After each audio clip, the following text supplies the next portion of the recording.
안녕하십니까, 윤석병 변호사입니다.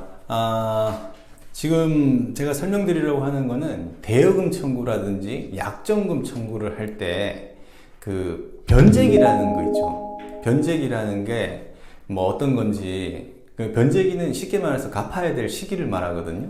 그래서 그거를 좀 설명을 해보겠습니다. 자, 대여다 그러면 요거는 법률 용어로 소비대차라 그러거든요. 그래서 돈 빌려준 사람은 대주라 그러고 돈 빌린 사람은 차주라 그럽니다. 이 사람은 또 다르게 말하면 채권자라고 부르고 그 다음에 차주는 채무자라고 부릅니다. 그리고 이게 소송으로 가버리면 요거는 원고가 되고 피고가 되는 거죠. 그리고 만약에 약정금이라 그러면은 이제 채권자 또는 채권자, 채무자, 원고, 피고 이런 관계가 되겠죠. 이때는 대주, 차주 이렇게 쓰면 안 되니까. 그러면 결국에는 대여금 청구나 약정금 청구 소송을 할 때 그 약정이 체결됐다라는 사실을 반드시 원고가 입증을 해야 되고, 그리고 그 약정에 기해서 원고가 계약을 이행했다라는 걸 입증해야 되고, 그럼에도 불구하고 변제기가 지났는데 그 채무자가 돈을 안 갚는다 라는 것까지 입증을 해야 됩니다. 그런데 만약에 이자를 청구할 경우에는 이자 약정 사실까지 그리고 이자율까지 입증을 해야 됩니다.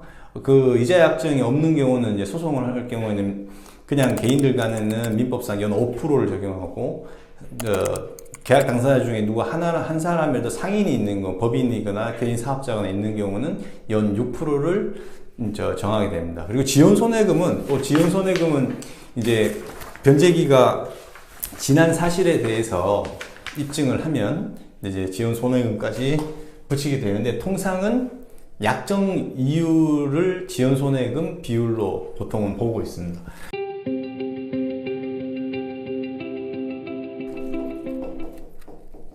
변제기는 쉽게 말해서 돈을 갚아야 될 시기입니다. 근데 변제기도 종류가 있습니다. 확정 기한이 있고, 그 다음에 불확정 기한이 있고, 기한을 정하지 않은 경우, 뭐 친한 관계거나 그러면은 뭐 정하지 않는 경우도 왕왕 있습니다. 확정 기한은 뭐냐 하면, 예를 들어서 2022년 뭐 5월 31일까지 갚아라. 그러면 5월 31일까지가 변제기입니다. 그간에는 안 갚아도 됩니다. 안 갚아도 되고 달라고도 요구할 수도 없어요. 채권자, 채무자 관계에서. 불확정 기한은 뭐냐? 이런 정확한 날짜를 하는 게 아니라 어떤 조건 같은 것들이 결부돼 가지고, 예를 들어서 첫눈이 오면 돈을 갚겠다 라든지, 뭐 채무자가 가지고 있는 토지가 있는데 토지가 수용되면 갚겠다. 이거는 이제 언제 저거 될지 모르잖아요. 그 기한이 도래될지, 토지가 수용이 돼야 되고 첫눈이 와야 되는 거고, 내가 사법고시 합격하면 돈을 갚겠다. 이런 것도 이제 불확정 기한, 사법고시 합격이 되면 변제기가 도래하는 것이고, 사법고시가 떨어지면 이제 변제기가 안 오는 거죠. 근데 만약에 사법고시 합격을 하면 돈을 갚겠다 했을 경우 돈 안 갚겠다라고 하는 생각이 많은 것 수 있습니다. 뭐 농담이고, 기한을 정하지 않은 경우는 기한 정한 게 없기 때문에 채권자가 채무자한테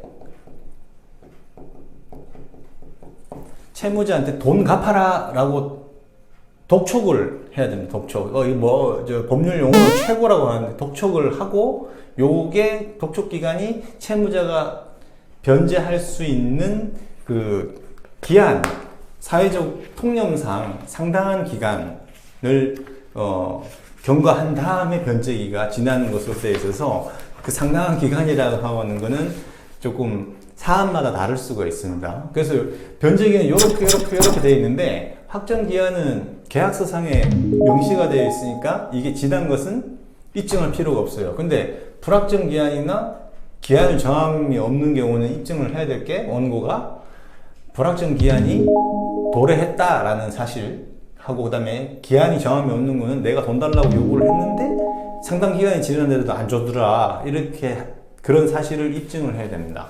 그래서